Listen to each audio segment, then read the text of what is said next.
Hello students, আজকে আমরা দশম শ্রেণীর 13 নম্বর অধ্যায় ভেদ চ্যাপ্টারটা নিয়ে আলোচনা করব। ঠিক আছে, এখানে দেখো আমরা 3-এর দাগের যে অঙ্কগুলো আছে সেই অঙ্কগুলো থেকে শুরু করব। 3-এর দাগের 1-এর অঙ্কটাতে কি বলছে দেখো, বিপিন কাকুর ট্যাক্সি 25 মিনিটে 14 কিমি পথ অতিক্রম করে। একই গতিবেগে ট্যাক্সি চালিয়ে 5 ঘন্টায় তিনি কতটা পথ যাবেন তা ভেদ তত্ত্ব প্রয়োগ করে হিসাব করে লেখে। দেখো, ভেদ তত্ত্ব প্রয়োগ করে আমাকে হিসাব করতে বলেছে। তো এটা সুবিধার্থে আমি এটাকে একটু যেমনভাবে আমরা তৈরাসিক করেছিলাম সেভাবে একটু সাজিয়ে নেব। ঠিক আছে, আমি এখানে ধরে নিচ্ছি এটা 3-এর দাগের 1-1টা করছি আমি। ঠিক আছে, তাহলে দেখো বিপিন কাকুর ট্যাক্সি 25 মিনিটে 14 কিমি পথ যাচ্ছে। একই গতিবেগে ট্যাক্সি চালিয়ে 5 ঘন্টায় তিনি কতটা পথ যাবেন। তাহলে এখানে আমি লিখছি সময়, ব্র্যাকেটে লিখছি মিনিট। ঠিক আছে, আর এখানে লিখছি দূরত্ব, ব্র্যাকেট হচ্ছে কিমি। তাহলে দেখো প্রথমে বিপিন কাকু কত 25 মিনিট সময় নিচ্ছে কত কিমি যেতে, 14 কিমি যেতে। তারপরে আছে 5 ঘন্টায়, 5 ঘন্টা সমান কত হবে, 5 গুণিত 60 সমান 5 6 30, 300 মিনিটে কত দূরত্ব যাবে। এই সমাধানটা করলেই আমরা একটা তৈরাসিকে বা নিয়মে ইজিলি করতে পারবো। কিন্তু ভেদ তত্ত্বের সাহায্যে যদি করতে হয় তাহলে কিভাবে করতে হয় দেখো, ধরিলাম সময় সমান এক্স ধরছি আর দূরত্ব সমান ধরছি ওয়াই। এরপর দেখো এখানে যদি আমি বেশি সময় নিই তাহলে বেশি দূরত্ব যেতে পারবো। ধরো 25 মিনিটে আমি 14 কিমি যাচ্ছি, তাহলে সেখানে 300 মিনিটে নিশ্চয়ই বেশি যাব। এখানে তাহলে সময় ও দূরত্ব কি সম্পর্কে আছে, সরল সম্পর্কে আছে। কারণ আমি সময় যদি এখানে 25 মিনিটে যে দূরত্ব যাচ্ছি নিশ্চয়ই 300 মিনিটে তার থেকে বেশি দূরত্ব যাবে, মানে সময় বাড়লে দূরত্ব বাড়বে। তাহলে সময় ও দূরত্ব কি আছে, সরল ভেদে আছে, তাই না? সরল ভেদে আছে, অর্থাৎ আমি লিখতে পারি, অতএব লিখতে পারি এক্স ভেরিজাইজ ওয়াই। বা তোমরা জানো এখানে ভেরিজাইজ চিহ্নটা তোলার জন্য কি করতে হয়, একটা সমান চিহ্ন দিতে হয়। তাহলে সমান চিহ্ন দিলে কি করতে হয়, ধ্রুবক গুণ করতে হয়। এখানে কে ধ্রুবক, কেটা কি ভেদ ধ্রুবক। ঠিক আছে, এটা হলো, এটা আমি 1 নম্বর দিলাম। এরপরে দেখো এখানে আবার কি লেখা আছে, 25 মিনিটে যাচ্ছে 14 কিমি। তাহলে প্রথমে আমি লিখবো x সমান 25 হলে y সমান 14।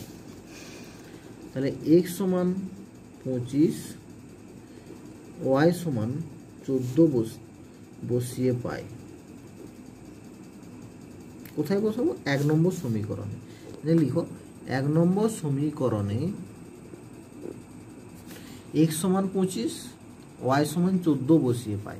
কি পাবো দেখো, তাহলে x 1 নম্বর সমীকরণ ছিল আমার x সমান k1, অর্থাৎ 25 সমান হবে k ইন্টু 14 মানে 14k, বা 25/14 সমানই হলো k।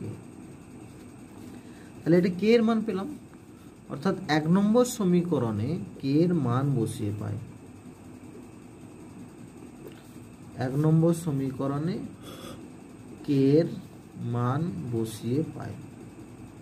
ঠিক আছে, কি পাবো দেখো, 1 নম্বর সমীকরণে যদি আমি k এর মান বসাই কি হবে, x সমান 25/14 y। এটা হলো, এটা আমি 2 নম্বর দিলাম। ঠিক আছে, এরপর আছে আমার x এর মান আছে 300। তাহলে x সমান 300 হলে 2 নম্বর সমীকরণ থেকে পাই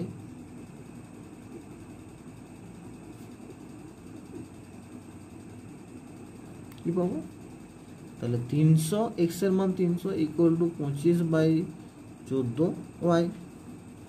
বা আমি এটাকে যদি এ পাশে লিখি 25/14 y ইকুয়াল টু 300 হবে তো, বা y ইকুয়াল টু কি হবে, 300 গুণিত, এটা দেখো গুণ আছে y এর সাথে, তাহলে উল্টে যাবে এদিকে আসবে।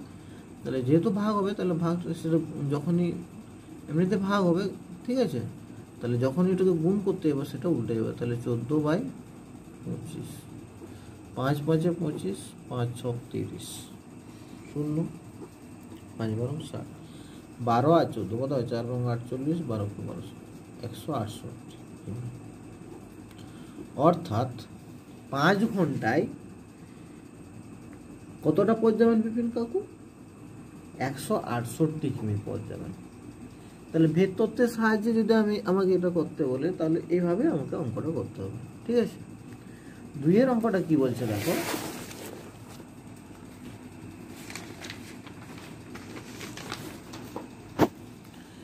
বিপিন কাকুর ওটা হলো 2 এরটা দেখো, আমাদের স্কুলের প্রথম শ্রেণীর 24 জন শিশুর মধ্যে 1 বাক্স সন্দেশ সমান ভাগে ভাগ করে দিলাম এবং প্রত্যেকে 5টি করে গোটা সন্দেশ পেল। যদি শিশুর সংখ্যা 4 জন কম হতো তবে প্রত্যেকে কতগুলি গোটা সন্দেশ পেত তা ভেদ তত্ত্ব প্রয়োগ করে হিসাব করে দেখো।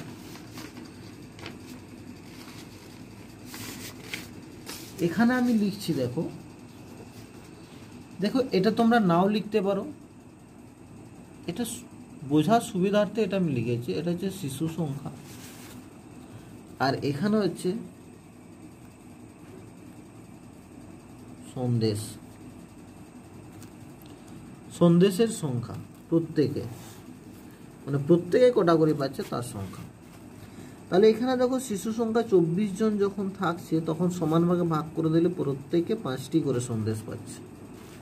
শিশু সংখ্যা যদি 4 জন কম হতো, অর্থাৎ 24 - 4 = 20 যদি হতো, তখন সন্দেশ কটা পেত। এক্ষেত্রেও দেখো আমি লিখছি, ধরিলাম শিশু সংখ্যা সমান x, সন্দেশ সংখ্যা সমান y। এরপর দেখো 24 জনকে যখন আমি ভাগ করেছি প্রত্যেকে 5টি করে সন্দেশ পাচ্ছে, তাহলে 20 জন মানে কি, শিশু সংখ্যা কমলে কি হবে, যত আমার শিশু সংখ্যা কম হবে তত তাদের সন্দেশ পরিমাণটা বেশি করে পাবে, তাই না? তাহলে এখানে 24 জন ছিল, 5টি করে পাচ্ছিল, তাহলে 20 জন যদি থাকে তাহলে আরও বেশি করে পাবে, 10 জন থাকলে তা আরও বেশি পাবে, 5 জন যদি থাকে তাহলে আরও বেশি পাবে। মানে শিশু সংখ্যা যত কমবে তত প্রত্যেকে বেশি করে সন্দেশ ভাগে পাবে। তাহলে এখানে দেখো কি সম্পর্ক হচ্ছে, তাহলে শিশু সংখ্যা কমলে সন্দেশ সংখ্যা বাড়ছে, মানে বেশি বাড়ছে, অর্থাৎ এটা ব্যস্ত ভেদে আছে। অতএব শিশু সংখ্যা ও সন্দেশ সংখ্যা ব্যস্ত ভেদে আছে। ঠিক আছে, ব্যস্ত ভেদে থাকলে আমরা কেমন ভাবে লিখি, অতএব লিখতে পারি x ভেরিজেজ 1/y বা x সমান k/y। ঠিক আছে, এটা 1 নম্বর দিলাম। এরপর দেখো এখানে আমি লিখেছিলাম যেটা x সমান 24, y সমান 5, ওটাই লিখবো। x সমান 24 আর y সমান 5 বসিয়ে পাই 1 নম্বর সমীকরণে, কিন্তু হ্যাঁ, x সমান 24, y সমান 5 বসিয়ে পাই 24 = k/5, বা এটা আড়াআড়ি গুণ করলে কত হচ্ছে, k সমান 24 × 5 সমান 5 × 4 = 20, 5 × 2 = 10, 12, বা k সমান কত হলো আমার 120। 1 নম্বর সমীকরণে k এর মান বসিয়ে পাই, 1 নম্বর সমীকরণে k এর মান বসিয়ে পাই। ঠিক আছে, কি ছিল আমার 1 নম্বর সমীকরণ, x সমান k/y, তাহলে 120/y, এটা আমি দিলাম 2 নম্বর দিলাম। ঠিক আছে, এরপর আছে 20, x এর মান আছে 20, তাহলে লিখব 2 নম্বর সমীকরণে, 2 নম্বর সমীকরণে x এর মান 20 বসিয়ে পাই। ঠিক আছে, কি বলবো, তাহলে এখানে x সমান 20 সমান 120/y বা 20y সমান 120, বা y সমান 120/20 সমান 6, বা y সমান 6। অর্থাৎ প্রত্যেকে কটা করে সন্দেশ পাবে, 6টি করে সন্দেশ পাবে। ঠিক আছে, এখানে 3 অঙ্কটাতে কি বলছে দেখো, একটি পুকুর কাটতে 50 জন গ্রামবাসীর 18 দিন সময় লেগেছে। পুকুরটি 15 দিনে কাটতে হলে অতিরিক্ত কতজন লোককে কাজ করতে হবে তা ভেদ তত্ত্ব প্রয়োগ করে হিসাব করে লিখি। দেখো আমরা সেই ত্রৈরাশিক যেমনভাবে করেছি, প্রথমে গণিতে আমার সমস্যাটি হলো যেভাবে করেছি সেইভাবে আমি আগে লিখে নিচ্ছি, যেমন কি 1 2 করলাম, ঠিক আছে। এখানে হচ্ছে গ্রামবাসী বা লোক সংখ্যা লিখছি, লোক সংখ্যা, আর এখানে লিখছি দিন সংখ্যা, ঠিক আছে। এখানে দেখো 50 জন গ্রামবাসীর কতদিন টাইম লাগছে, 18 দিন টাইম লাগছে। তাহলে 15 দিনে বলছে আমার পুকুরটা কাটতে হবে, কতজন লোক লাগবে এটা আগে বের করতে হবে, তাহলে অতিরিক্ত কতজন লাগবে বের করতে পারবো। আমি লোক সংখ্যাটাকে x ধরছি, দিন সংখ্যাটাকে y ধরছি। ধরিলাম লোক সংখ্যা সমান x এবং দিন সংখ্যা সমান y। তোমরা কেউ বলতে পারবে লোক সংখ্যা আর দিন সংখ্যার মধ্যে কি সম্পর্ক আছে, সরল ভেদ, কি ভেদ আছে? দেখো আমার এখানে 50 জন লোক লাগছে, 18 দিন কাজ করতে সময় লাগছে। আমি বলছি না 15 দিনের মধ্যে আমার কাজটা শেষ করতে হবে, তাহলে কি নিশ্চয়ই আমাকে বেশি লোক লাগাতে হবে। বা আমি যদি বলি 10 দিনের মধ্যেই কাজটি শেষ করতে হবে, তাহলে আরও বেশি লোক লাগাতে হবে। তার মানে কি হচ্ছে, দিন সংখ্যা যত কম হচ্ছে লোক সংখ্যা তত বেড়ে বেড়ে যাচ্ছে, অর্থাৎ ব্যস্ত ভেদে আছে, তাই না? লোক সংখ্যা ও দিন সংখ্যা ব্যস্ত ভেদে আছে, লোক সংখ্যা ও দিন সংখ্যা ব্যস্ত ভেদে আছে, ঠিক আছে। অতএব x ভেরিজাইজ 1/y, বা এখানে কি বলেছি, এটা চিহ্নটা তুলতে গেলে সমান দিতে হয়, তাহলে k/y, এটা 1 নম্বর দিলাম। 1 নম্বর সমীকরণে প্রথমে যে x y এর মানগুলো আছে সেগুলো বসাবো। তাহলে 1 নম্বর সমীকরণে, ঠিক আছে, x সমান 50, y সমান 18 বসিয়ে পাই, ঠিক আছে। এখানে x এর মান কত, 50 সমান k/y এর মান 18, বা আড়াআড়ি যদি গুণ করি তাহলে কত হবে, 50 গুণিত 18, বা k সমান 5 8 900, ঠিক আছে। এই k এর মানটা আমি 1 নম্বরে বসিয়ে দিচ্ছি। তাহলে 1 নম্বর সমীকরণে k এর মান বসিয়ে পাই,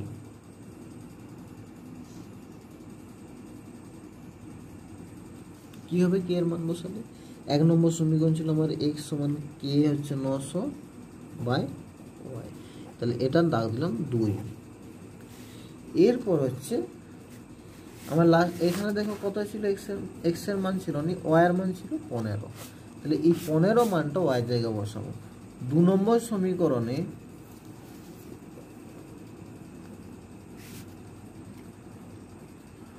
y এর মান 15 বসিয়ে পাই, ঠিক আছে। তাহলে y এর মান 15 বসিয়ে কি পাচ্ছি, x = 900/y এর মান 15, 6 15 60, বা x = 60। অর্থাৎ এখন সেই কাজটি 15 দিনে শেষ করতে আমার 60 জন লোক লাগবে। তাহলে বাড়তি কতজন লোক লাগতে হবে, অতএব আরও লোক নিয়োগ করতে হবে, বা আরও লোকের প্রয়োজন।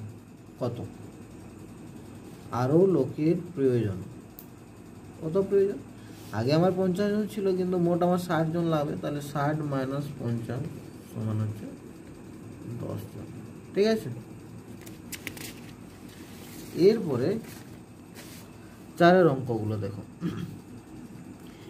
y x এর বর্গমূলের সঙ্গে সরল ভেদে আছে এবং y সমান 9 যখন x সমান 9, x এর মান নির্ণয় করি যখন y সমান 6। কি বলছে দেখো,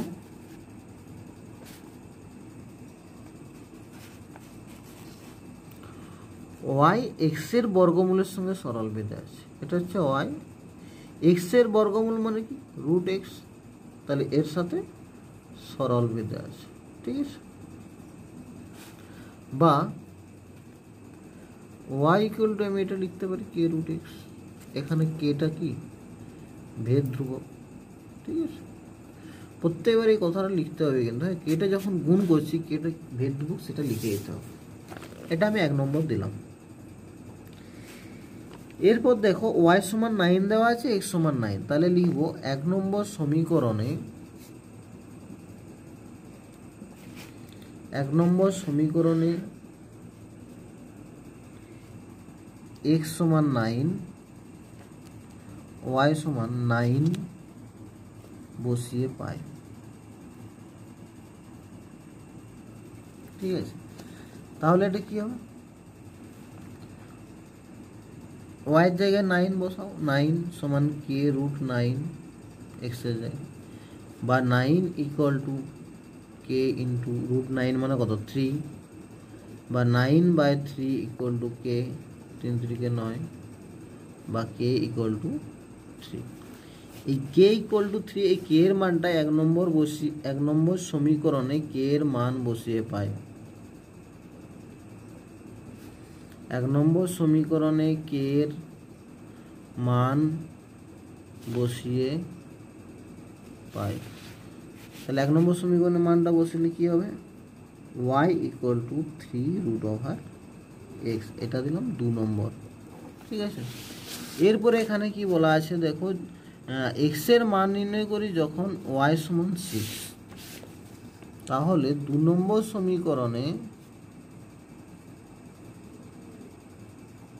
একইভাবে লেখাটা হবে, 2 নম্বর সমীকরণে y এর মান বসিয়ে পাই, তাই তো। y এর মান দেওয়া আছে, x এর মান বের করতে হবে, তাহলে 2 নম্বর সমীকরণে y এর মান বসিয়ে পাই, y সমান কত দেওয়া আছে 6, তাই তো।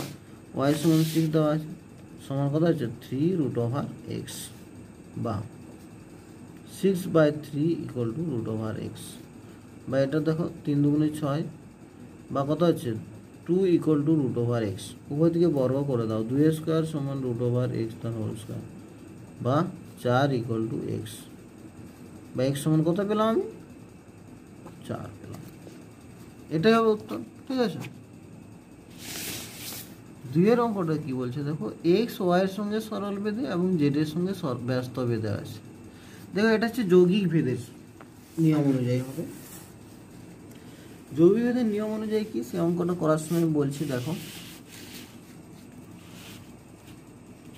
কি বলেছে এখানে, এক্স ওয়াই এর সঙ্গে সরল ভেদে আছে, তাহলে এক্স ভেরিজাইজ ওয়াই লিখতে পারি, এবং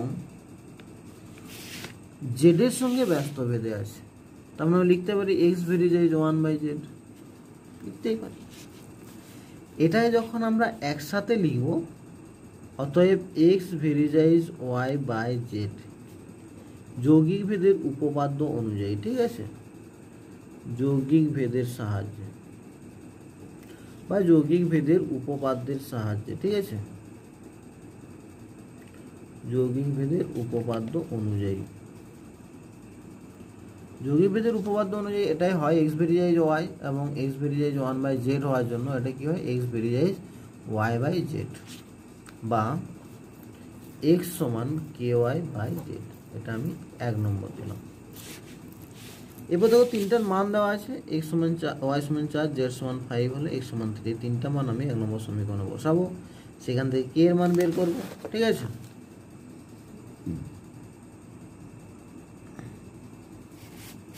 তাহলে দেখো 1 নম্বর সমীকরণে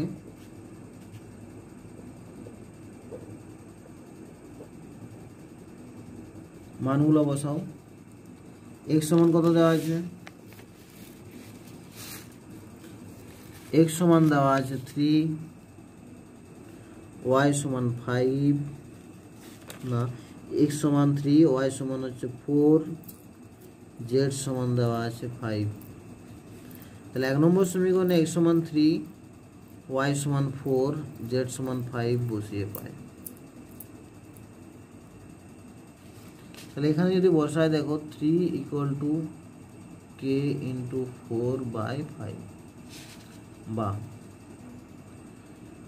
কি হচ্ছে 4k সমান হচ্ছে 3 5 15 বা k ইকুয়াল টু হবে 15/4। তাহলে k এর মানটা পেলাম 15/4, এটা 1 নম্বর সমীকরণে বসিয়ে দাও।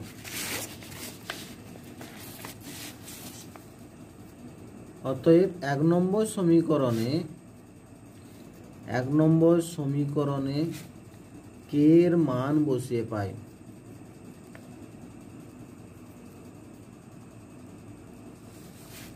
এক নম্বর সমীকরণটা আমার কি ছিল, x সমান ky/z। তাহলে k এর মানটা কত পেলাম আমি 15/4। তাহলে আমি লিখতে পারি x সমান 15y/4z। এটা 2 নম্বর দিলাম, ঠিক আছে। এরপরে হচ্ছে 2 নম্বর সমীকরণে কি পাবো, 2 নম্বর সমীকরণে আমি y সমান 16 এবং z সমান 30 বসিয়ে দেবো, ঠিক আছে। 2 নম্বর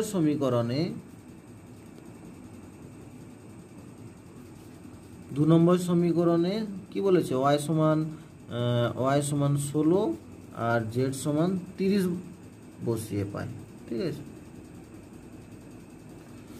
কত হবে তাহলে, x সমান 15 × 16/4 × 30, ঠিক আছে। 4 4 16, 15 2 30, 2 2 4, বা x ইকুয়াল টু হচ্ছে 2। এটাই অ্যান্সার, এটাই হচ্ছে x এর মান, ঠিক আছে। তো 3 অঙ্কটাতে কি বলছে দেখো, x y এর সঙ্গে সরল ভেদে এবং z এর সঙ্গে ব্যস্ত ভেদে একই রকম অঙ্ক। y সমান 5, z সমান 9 হলে x সমান 1/6, x y z এর মধ্যে সম্পর্ক নির্ণয় করি এবং y সমান 6 ও z সমান 1/5 হলে x এর মান নির্ণয় করি।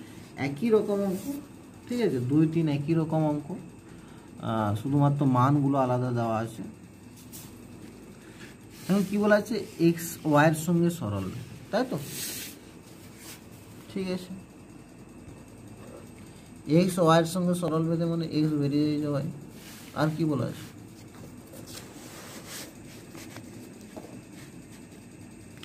x y এর সঙ্গে সরল ভেদে আর z এর সাথে ব্যস্ত ভেদে x বেরিয়ে যাবে 1/z। কি বলেছি, এরকম যদি থাকে এটা যৌগিক ভেদের উপপাদ্য অনুযায়ী লেখা যায়। অতএব x বেরিয়ে যায় y/z, তাই না, বা x ইকুয়াল টু ky/z। এটা আমি 1 নম্বর দিলাম। এরপর যে 3টা মান দেওয়া আছে পরপর, y সমান 5, z সমান 9, x সমান 1/6, এই মানগুলো বসাবো। 1 নম্বর সমীকরণে y সমান 6, z সমান 1/5, ঠিক আছে। সরি, ভুল বললাম। প্রথমে কি মানগুলো দেওয়া আছে দেখো, y সমান 5 দেওয়া আছে, z সমান 9 দেওয়া আছে, আর x সমান 1/6 দেওয়া আছে। তাহলে 1 নম্বর সমীকরণে y সমান 5, z সমান 9, x সমান 1/6 বসিয়ে পাই,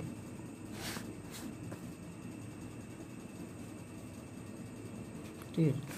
কি হবে তাহলে, x এর মান কত 1/6 equal to k into y মানে 5/z মানে 9, ঠিক আছে। বা আর যদি এটা গুণ করা হয় কি হবে, 5 6 30k ইকুয়াল টু 9, বা k ইকুয়াল টু 9/30, 3 3 9, 3 10 30, বা k ইকুয়াল টু 3 10। অতএব এটা 1 নম্বর সমীকরণে বসিয়ে, এটা লিখবে তোমরা, আমি লিখছি না।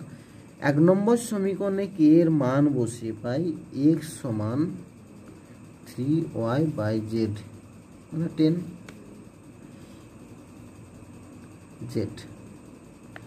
ঠিক আছে। x সমান 3y/10z, এটা হচ্ছে x y z এর মধ্যে সম্পর্ক। এটা আমি 2 নম্বর দিচ্ছি, তোমরা এখানে লিখবে, কিন্তু আমি লিখলাম নি যে 1 নম্বর সমীকরণে k এর মান বসিয়ে পাই x সমান, k এর মান কত পেয়েছিল 3/10, তাহলে 3y/4z। এটা হচ্ছে x y z এর মধ্যে সম্পর্ক, ঠিক আছে। এরপরে হচ্ছে 2 নম্বর, এটাকে আমি 2 নম্বর সমীকরণ দিলাম। এটা আবার লিখবে 2 নম্বর সমীকরণে y ইকুয়াল টু 6 আর z ইকুয়াল টু 1/5 বসিয়ে পাই, ঠিক আছে। এটা বসিয়ে পাই। তাহলে এখানে দেখো এক্সের মান আমাকে বের করতে হবে। তাহলে এক্স সমান, তাহলে 3 ইন্টু ওয়াইয়ের মান হচ্ছে 6 বাই জেডের মান আছে তোমার 1/5, তাহলে ইন্টু 1/5। দেখো এটা কাটলো, 5 দুগুণে 10, 2 3 6, বা এক্স ইকুয়াল টু 3 দিকে 9।